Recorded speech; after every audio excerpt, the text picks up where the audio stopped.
Hi friends, I Mahesh, educator and Unacademy యాప్ని ఫ్రీగా download చేసుకోండి. డిస్ప్లే మీద కనబడుతున్న ఈ లింక్ని కింద డిస్క్రిప్షన్ బాక్స్లో ఇవ్వడం జరిగింది. ఆ లింక్ని మీరు క్లిక్ చేయడం ద్వారా మమ్మల్ని ఫాలో చేయవచ్చు. అండ్ మేము అర్థమెటిక్స్ అండ్ రీజనింగ్ నుంచి ప్రతి టాపిక్ పైన షార్ట్కట్స్తో కూడిన ట్రిక్స్ని అప్లోడ్ చేయడం జరుగుతుంది. ఖండించుకుంటాయి కానీ ఒకే ప్లేస్లో, అంటే ఇంటర్సెక్టింగ్ అవుతాయి. ఇప్పుడు సమాంతర రేఖలు అంటే ఎక్కడ కూడా ఖండించుకోవండి, ఎందుకంటే లైన్ పోతూనే ఉంటాయి తప్ప ఎక్కడ ఒకదానికి ఒక టచ్ కాదు, ఇట్లా టచ్ కాదు. సో ఇప్పుడైతే మనం టచ్ కాదన్నామో దాన్ని మనం అప్పుడు సొల్యూషన్ ఉండదు, నో సొల్యూషన్. అంటే సమాంతర లైన్స్ విషయంలో సొల్యూషన్ అనేది రాదండి, ఎందుకంటే ఆ రెండు కూడా ఎప్పుడు టచ్ కావు. సమాంతర రేఖల్స్ అంటే ఇట్లా వెళ్ళిపోతూనే ఉంటాయి తప్ప ఇట్లా క్రాస్ అయితే కాదు కదా. సో లైన్ ఇట్లా క్రాస్ కాదు కాబట్టి ఇక్కడ టచింగ్ అనేది ఉండదు. టచింగ్ ఉండకపోతే సొల్యూషన్ ఉండదు. సో ఎక్కడైతే టచ్ అవుతుందో దాన్ని మనం సొల్యూషన్ అనమాట. అంటే వాటికి సాధన, ఆ రెండు రేఖల యొక్క ఆన్సర్ సాధించడం. సో మనం ఎక్స్ అండ్ వై వాల్యూస్ రాయగలుగుతాం, కానీ ఇంతకుముందు కేసులో మనం ఎక్స్ అండ్ వై వాల్యూస్ రాయలేము. కానీ సెకండ్ కేసులో మనం తీసుకునేదే ఇంటర్సెక్టింగ్ ఎట్ వన్ పాయింట్, అంటే ఒకే ప్లేస్లో మాత్రమే. లైక్ ఇట్లా ఉంటే ఈ లైన్ ఇలా ఉంది, ఈ లైన్ ఇలా ఉంది. సో ఈ ఒక్క ప్లేస్లో మాత్రమే ఖండించుకుంటే, అంటే రెండు లైన్స్ అనేవి ఒకే ప్లేస్లో ఖండించుకుంటే ప్రాపర్టీస్ డిస్కస్ చేద్దాం. ఫస్ట్ కేసులో నెవర్ టచింగ్, అప్పుడు మనం సమాంతర రేఖలు అన్నాం. సెకండ్ కేసులో touching at only one point. So touching at only one point అంటే ఫస్ట్ కండిషన్ మనకి ఫస్ట్ ఈక్వేషన్ వచ్చేసి a1 x plus b1 y plus c1 equal to 0. Second equation వచ్చేసి a2x plus b2y plus c2 equal 0. కాబట్టి ఈ కేసుకి condition ఏ విధంగా ఉంటుందంటే a1/a2 which is not equal to b1/b2 వస్తుందండి. Which is not equal to b1/b2. So ఇట్లా ఉన్నప్పుడు మాత్రమే దానికి సొల్యూషన్ ఎగ్జిస్ట్ అవుతుంది. ఎట్ ద సేమ్ టైం ఆ సొల్యూషన్ కూడా ఏకైకం, అంటే యూనిక్ సొల్యూషన్ వస్తుందండి.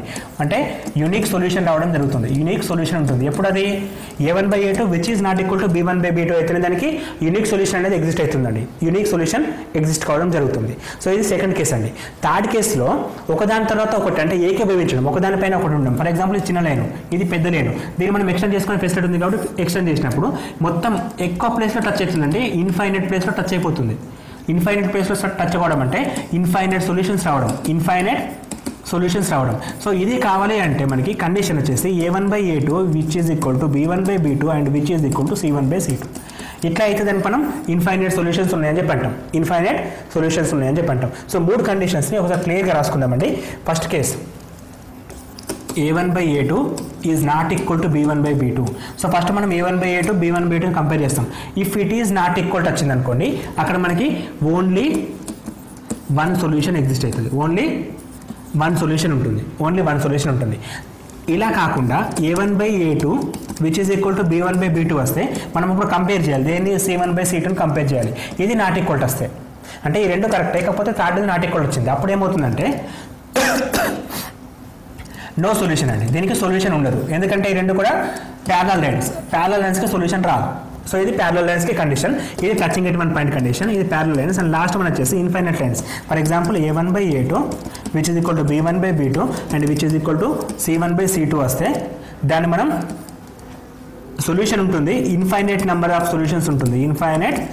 నెంబర్ ఆఫ్ సొల్యూషన్స్ ఉంటాయి. సో ఇక్కడ మనకి ఒకదానిపైన ఒకటి ఉండడం అంటే ఏకీభవించడం, ప్యారలల్గా ఉండడం అంటే టచింగ్ లేకపోవడం, టచింగ్ ఎట్ వన్ పాయింట్. ఈ మూడు కేసెస్ మనకి రెండు లైన్స్ని తీసుకున్నప్పుడు వచ్చే ఛాన్స్ ఉందండి. అంటే ఒక రెండు లైన్స్ని గమనిస్తే ఈ మూడు కేసులలో ఏదో ఒక కేసు ఎగ్జిస్ట్ అవుతుంది. అండ్ దీని తర్వాత ఇంకొక విషయం మనం తెలుసుకోవచ్చు, అదేంటంటే లంబరేఖలండి. సో ఇంతకుముందు మనం సమాంతర రేఖల గురించి తెలుసుకున్నాం కదా. లంబరేఖలు అంటే ఖండించుకుంటాయి, కాకపోతే వాటి మధ్యలో కోణం 90 డిగ్రీలు ఉంటుంది. సో మనం రెండు రేఖల్ని a1 x plus b1 y plus c1 equal 0 and a2 x plus b2 y plus c2 equal 0 తీసుకుంటే దీని ఫస్ట్ స్లోప్ అంటే ఫస్ట్ స్లోప్ని మనం m1 అంటాం కదా, m1 ఈక్వల్ టు -a/b వస్తుంది. దీని సెకండ్ స్లోప్ ఏమవుతుంది మనకి -b/a, అంటే -a2/b2 వస్తుంది. కాకపోతే మనకి ఈ విధంగా అడగకుండా ఒక లైన్ ఇచ్చేస్తాడు, దీనికి లంబంగా ఉండే ఇంకొక లైన్కి స్లోప్ ఎంత అని అడుగుతాడు. సో ఒక లైన్ ఇచ్చేసి, అంటే ఈ లైన్కి స్లోప్ ఇచ్చేస్తాడు, ఒక లైన్ ఈక్వేషన్ ఇచ్చేస్తాడు. Line equation for example 3x plus 4y plus 5 equal 0 ఇచ్చేస్తాడు. సో ఈ రేఖకు లంబంగా ఉండే మరి ఒక రేఖ యొక్క స్లోప్ ఎంత, వాలు ఎంత అని అడగడం జరుగుతుంది. సో ఫస్ట్ దానికి ఏం చేయాలంటే మనం ఈ రేఖ యొక్క వాలు కనుక్కోవాలి. ఆ రేఖ యొక్క వాలు ఏమవుతుంది, -a/b ఫార్ములా యూజ్ చేసినప్పుడు -3/4 వస్తుంది. సెకండ్ అంటే ఇది m1 అండి.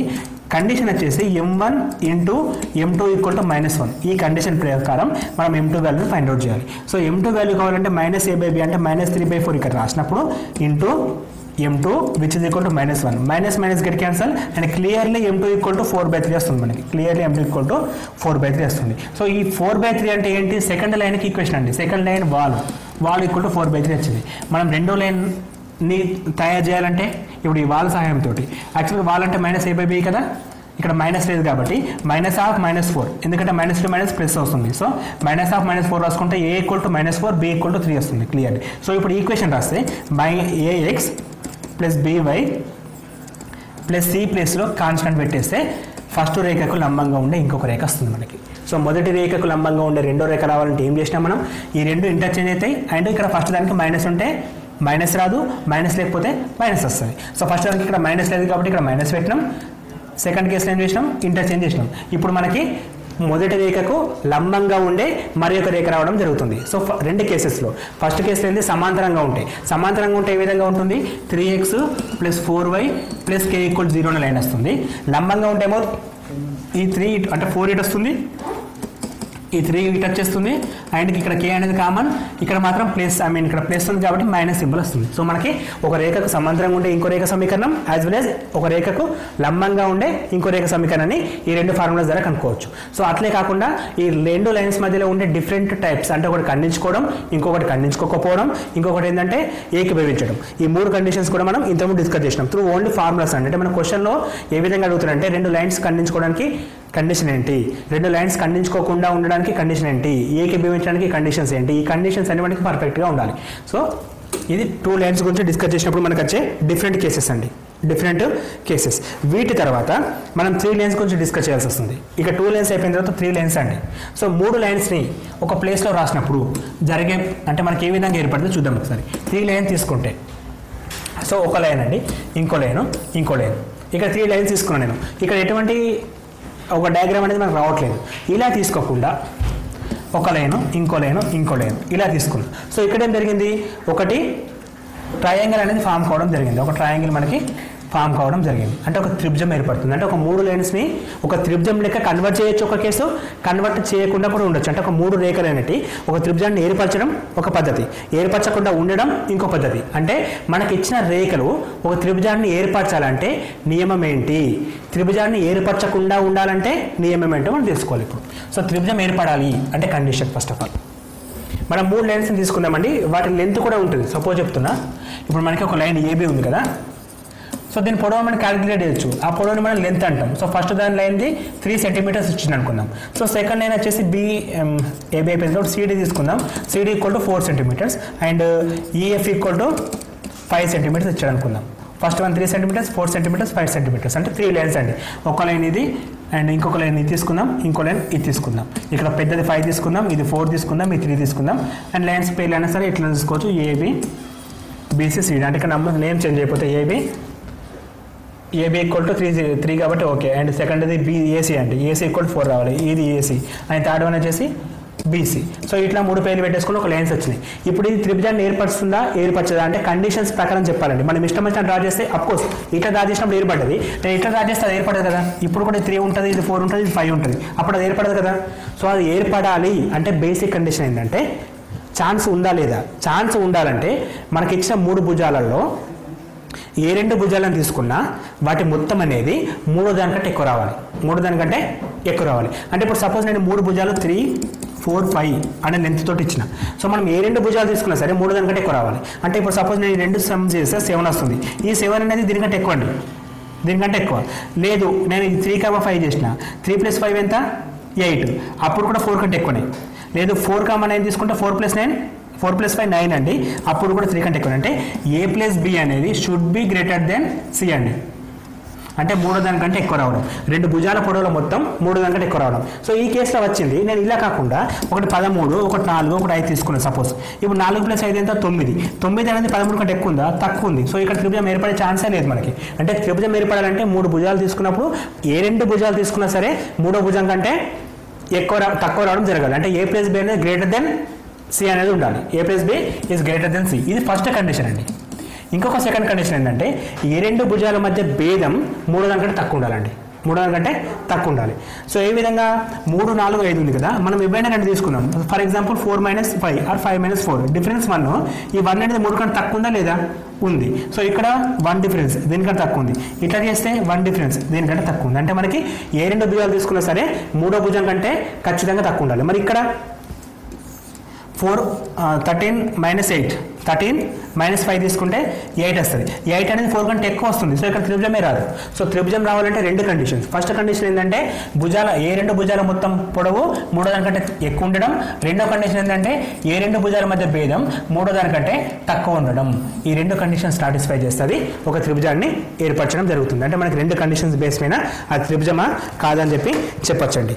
అది త్రిభుజం కావాలంటే ఖచ్చితంగా రెండు భుజాల పొడవు అనేది మూడో భుజం కంటే తక్కువ ఉండాలి. అండ్ రెండు భుజాల మధ్య భేదం అనేది మూడో దానికంటే ఎక్కువ ఉండడం జరగాలి. త్రిభుజంని ఫామ్ చేసిన అనుకుందాం. సో ఫస్ట్ మరోసారి చెప్తున్నాను. 3 లైన్స్ త్రిభుజాన్ని ఫామ్ చేయాలంటే ఇచ్చిన 3 లైన్స్ A, B, C అనేటి compulsory A + B is greater then third line and A - B should be less than third line. ఇక్కడ ABC కన్వర్ట్ చేసుకోవచ్చు ఎట్లయినా సరే. 3 లైన్స్ తీసుకున్నప్పుడు ఏ రెండు లైన్స్ యొక్క మొత్తం అనేది మూడో దానికంటే ఎక్కువ ఉండాలి అండ్ ఏ రెండు లైన్స్ మధ్యలో భేదం అనేది మూడో దానికంటే తక్కువ ఉండాలి. సో ఇదే విధంగా ఉంటే ఒక త్రిభుజాన్ని కంపల్సరీ ఏర్పరుస్తుంది. అంటే కండిషన్ కూడా మనకు అడుగుతాడు 3 లైన్స్ చేసి త్రిభుజాన్ని ఏర్పరచడానికి నియమం ఏంటి అని చెప్పి కండిషన్ ఉంటుంది కాబట్టి కండిషన్ తెలియాలి. ఇది తెలిసిన తర్వాత ఒక త్రిభుజం ఏర్పడ్డది. A, B, C దీని పొడవు A, దీని పొడవు B, దీని పొడవు C అనుకుందాం. సో మొత్తం మీద ఒక త్రిభుజం ఏర్పడ్డది. ఇప్పుడు ఈ త్రిభుజానికి ఉండే ప్రాపర్టీస్ ఏంటి? యాక్చువల్గా మనం ఇప్పుడు చేసేది కూడా మొత్తం కూడా జామెట్రీలో నేర్చుకోవాల్సింది lines and its properties. First మనం ఒక లైన్ గురించి మాట్లాడడం. లైన్ దాని ప్రాపర్టీస్ ఏ విధంగా ఉంటాయి అంటే దాని డినోషన్ ఎట్లా ఉంటుంది, దానికి వాలు అంటే ఏంటి, ఏ విధంగా ఫైండ్ అవుట్ చేస్తాం అండ్ దానికి కోణాలు ఏమైనా ఉన్నాయి అవి డిస్కస్ చేస్తాం. సెకండరీ ఏమైంది 2 లైన్ తీసుకున్నాం. ఆ 2 లైన్ తీసుకున్నప్పుడు ఏమైపోయింది 2 లైన్ల విషయంలో మనకి అవి ఖండించుకుంటాయా, ఖండించుకోవా, ఏకీభవించుకుంటాయా, దానికి ఏ విధంగా డిస్కస్ చేసినాం. సో వాళ్ళ మధ్య సంబంధం ఏంటి, దాన్ని ఏ విధంగా ఫైండ్ అవుట్ చేయాలో డిస్కస్ చేసినాం. ఇప్పుడు థర్డ్ లైన్ తీసుకున్నప్పుడు మనకి ఏర్పడేది ఒక త్రిభుజం అండి. థర్డ్ లైన్ తీసుకుంటే ఒక త్రిభుజం ఏర్పడే ఛాన్స్ ఉంది. సో ఇట్లా మనం 4 లైన్ తీసుకుంటే చతుర్భుజం, తర్వాత పెల్లగురం అట్లా మనం తీసుకుంటే వెళ్ళిపోవచ్చు. సో ఫస్ట్ మనకి ఈ థర్డ్ లైన్ గురించి మాట్లాడదాం. ఈ థర్డ్ లైన్ విషయంలో త్రిభుజం ఏర్పడుతుంది కాబట్టి ఈ త్రిభుజానికి ఉంటే జనరల్ ప్రాపర్టీస్ మనకు మొత్తం చదువుకోవాలండి. సో త్రిభుజంలో 2 రకాలుగా ప్రాపర్టీస్ని డిసైడ్ చేయొచ్చు. ఫస్ట్ వన్ భుజాలను బేస్ చేసుకొని, సెకండ్ వన్ కోణాలని బేస్ చేసుకొని. సో భుజాలను బేస్ చేసుకొని ప్రాపర్టీస్ రాయొచ్చు, యాజ్ వెల్ as కోణాలను బేస్ చేసుకొని ప్రాపర్టీస్ రాయొచ్చు. సో ఫస్ట్ మనం భుజాలను బేస్ చేసుకొని ప్రాపర్టీస్ డిస్కస్ చేద్దాం. సో 3 భుజాల గురించి మాట్లాడుతున్నాం. ఫస్ట్ ఏ భుజం, B, C అంటే 3 భుజాల పొడవులు మనకు తెలిస్తే త్రిభుజం చుట్టుకొలత కావాలి. సో సింపుల్గా త్రిభుజం చుట్టుకొలత పెరిమీటర్ ఆఫ్ ట్రయాంగిల్ అంటే సింపుల్గా చెప్పాలంటే ఇచ్చిన 3 సైడ్స్ని యాడ్ చేస్తే సరిపోతుంది. అంటే చుట్టూ ఉండే కొలత, చుట్టూ కొలత అంటే వేరే ఎక్కడది రాదు, చుట్టూరుగా ఉండే కొలతనే చుట్టూ కొలత అంటాం. సో చుట్టూ కొలత అంటే ఇది ఇక్కడ స్టార్ట్ చేస్తే ఇది కూడాలి, ఇది కూడాలి, ఇది కూడా అంటే 3టిని యాడ్ చేస్తే సరిపోతుంది. సో మనం ఇక్కడ తీసుకునే ఎగ్జాంపుల్లో 4, 5, 3 తీసుకున్నాం కాబట్టి సో 3టిని యాడ్ చేసినప్పుడు 4 + 3 + 5 4 + 3 + 5 విచ్ ఈజ్ ఈక్వల్ టు 7 + 5 12 రావడం జరుగుతుంది. సో ఇక్కడ సెంటీమీటర్ తీసుకుంటే సెంటీమీటర్స్, మీటర్ తీసుకుంటే మీటర్స్. ప్రమాణాలు కూడా చాలా ఇంపార్టెంట్. అండ్ ఇక్కడ మనం ఇంటూ చేయట్లేదు కాబట్టి స్క్వేర్ సిరీస్ రావు, ఇంటూ చేస్తే స్క్వేర్ రూట్స్ పోతుంది. ఇక్కడ ఇంటూ చేయట్లేదు కాబట్టి ఎందుకంటే మనకి ఆప్షన్స్ కన్ఫ్యూజింగ్లో అప్పుడప్పుడు ఫర్ ఎగ్జాంపుల్ దీనికి మనకి మ్యాచింగ్లో ఇస్తే 12 సెంటీమీటర్స్ ఒక ప్లేస్లో 12 సెంటీమీటర్ స్క్వేర్ ఒక ప్లేస్లో ఇస్తే మనం ఏది పడితే అది పెట్టద్దు, కంపల్సరీ 12 సెంటీమీటర్స్ పెట్టాలి. ఎందుకంటే ఇది పెరిమీటర్ చుట్టుకొలత, చుట్టుకొలత అనేది స్క్వేర్ రూట్స్ కావు. అన్ని సెంటీమీటర్స్ని యాడ్ చేస్తున్నాం. ఎప్పుడు స్క్వేర్ రూట్స్ అనిస్తుంది మల్టిప్లికేషన్ చేస్తే స్క్వేర్ రూట్ పోతుంది. సో ఈ మల్టిప్లికేషన్ సంబంధించింది కాదు కాబట్టి మనం ఓన్లీ సెంటీమీటర్స్ మాత్రమే తీసుకుంటాం. ప్రమాణాలు కూడా చాలా ఇంపార్టెంట్. సో ఫస్ట్ మనం తెలుసుకుంది త్రిభుజం దాని చుట్టుకొలతకు ఫార్ములా. త్రిభుజానికి చుట్టుకొలత ఫార్ములా ఏంటంటే అన్ని సైడ్స్ని కలపడమే. ఇదే ఎగ్జాంపుల్ మనం కోర్స్ ఇప్పుడు చెప్పట్లేదు కానీ చతుర్భుజాన్ని కూడా యూజ్ చేయొచ్చు, దీర్ఘచతురస్రాన్ని కూడా ఉపయోగించవచ్చు. అంటే దేనికైనా సరే చుట్టుకొలత అంటే అన్ని సైడ్స్ కలపడం అంతే, అన్ని సైడ్స్ని కలపడమే. సో ఇక్కడ మనం అన్ని సైడ్స్ కలిపితే A + A + A + A 4A అవుతుంది. ఇక్కడ ఇది L, ఇది L అనుకుంటాం కాబట్టి ఇది B, ఇది B కాబట్టి L + B + L అంటే 2L + B + B 2L + 2B వస్తుంది. అండ్ B L 2 కామన్ తీస్తే L + B వస్తుంది. అంటే ఎక్కడైనా సరే చుట్టుకొలత అనేది చేంజ్ కాదు. దాని బేసిక్ డెఫినేషన్ చుట్టుకొలత ఏంటంటే అన్ని సైడ్స్ని కలపడం అంతే. అంటే చుట్టూరుగా ఉండే కొలతని చుట్టుకొలత అంటాం. సో దాన్ని మనం చుట్టుకొలతని ఈ విధంగా ఫైండ్ అవుట్ చేయొచ్చు. ఫస్ట్ వన్ అయిపోయింది. సెకండ్ వన్ ఏమవసరం, వైశాల్యం అవసరం. సో ఫస్ట్ వన్ చుట్టుకొలత అంటే చుట్టూరు ఉండే కొలత. మరి వైశాల్యం అంటే ఏంటి, దానికి కూడా ఒక డెఫినేషన్ ఉంటుంది కదా. వైశాల్యం అంటే అది ఆక్యుపై చేసే ప్లేస్, అంటే అది ఆక్రమించే స్థానం. దేనికైనా సరే వైశాల్యం అనేది కామన్ అండి. చతురస్రం కావచ్చు, దీర్ఘచతురస్రం కావచ్చు, స్తూపం, శంకు, దేన్ని తీసుకున్నాం. ఒక చైర్ తీసుకున్నాం ఎగ్జాంపుల్, చైర్ కూడా ఎంత వైశాల్యం అనేది ఇంపార్టెంట్. ఒక బీరువాని తీసుకొచ్చి రూమ్లో పెట్టినాం, దాని వైశాల్యం ఎంత అని అడిగే ఛాన్స్ ఉంటుంది. సో ఎక్కడైనా వైశాల్యం అంటే అది ఆక్రమించే ప్లేస్. ఎక్కడైనా సరే చుట్టుకొలత అంటే దాని సరౌండింగ్స్ మొత్తం కలిపితే ఎంత ఉంది, అది చుట్టుకొలత. వైశాల్యం అంటే అది ఎంత ప్లేస్ ఆక్యుపై చేస్తుంది. సో వైశాల్యం అనేది కూడా ఇంపార్టెంట్ కాబట్టి ఆక్యుపై చేసే ప్లేస్ అనేది ఎట్లా డిపెండ్ అవుతుందంటే, ఇప్పుడు మనకు సింపుల్గా ఇప్పుడు ఈ ఎగ్జాంపుల్ తీసుకుందామండి. దీర్ఘచతురస్రంలో ఒకటి ఇంత పొడవుతోటి ఇంత వెడల్పుని ఆక్యుపై చేస్తుంది. అంటే ఎల్ అనే లెంత్ తోటి బి అనే బ్రెడ్త్ అనేది ఆక్యుపై చేసింది కాబట్టి ఎల్ ఇంటూ బి అని చెప్పి తీసుకుంటాం మనం. సో దీనికి వైశాల్యం అనే ఫార్ములా వస్తుంది. అండ్ వన్ మోర్ థింగ్, ఇక్కడ ఎల్ ఇంటూ బి చేస్తున్నాం మనం. ఎల్ ఇంటూ అంటే మల్టిప్లికేషన్, అంటే ఎల్ అనేది 5 సెంటీమీటర్స్, సపోజ్ బి అనేది 4 centimetres. So L into B చేసినప్పుడు 20 సెంటీమీటర్స్ ఇంటూ సెంటీమీటర్ స్క్వేర్. అంటే వైశాల్యం ఎప్పుడైనా సరే స్క్వేర్ యూనిట్లో ఉంటుంది, చుట్టుకొలత ఎప్పుడైనా సరే కామన్ యూనిట్స్లోనే ఉంటుంది, దాని స్క్వేర్ క్యూబులు రావు. అండ్ వైశాల్యాన్ని మనం ఎక్కడ డినోట్ చేస్తాం?